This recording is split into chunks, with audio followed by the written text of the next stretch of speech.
టేస్టీగా ఈజీగా ములంకాడ కర్రీని ఎలా చేయాలో ఈ వీడియోలో చూద్దాం రండి. Hello all, welcome to Subba vlogs. ముందుగా మిక్సీ జార్ తీసుకొని అందులో 6 to 7 జీడిపప్పు బద్దలు తీసుకోండి. అందులో ఒక టమాటా కట్ చేసి వేసుకోండి. దాన్ని మిక్సీ పట్టి పక్కన పెట్టుకోవాలి. తర్వాత కళాయి తీసుకొని కొంచెం ఆయిల్ వేసుకొని అందులో కట్ చేసిన ములంకాడలు వేసి పసరవాసన పోయినంత వరకు వేపుకోవాలి.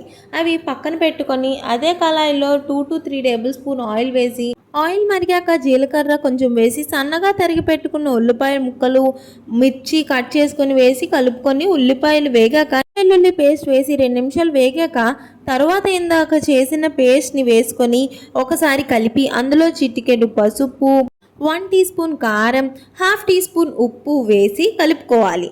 ఇక్కడ మీరు అడ్జస్ట్ చేసుకొని వేసుకోండి. ఇలా ఆయిల్ తేలాక ఇందాక వేపుకున్న ములంకాడ ముక్కల్ని వేసుకొని 2 నిమిషాల వరకు వేపుకొని అందులో వాటర్ వేసుకోవాలి.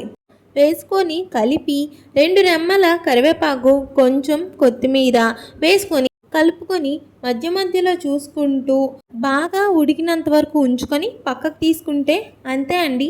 ట్రై చేసి కామెంట్ బాక్స్లో పింక్ చేయండి, మర్చిపోవద్దు. Thank you for watching. Do like, share and subscribe Subba vlogs. Next వీడియోలో మళ్ళీ కలుసుకుందాం.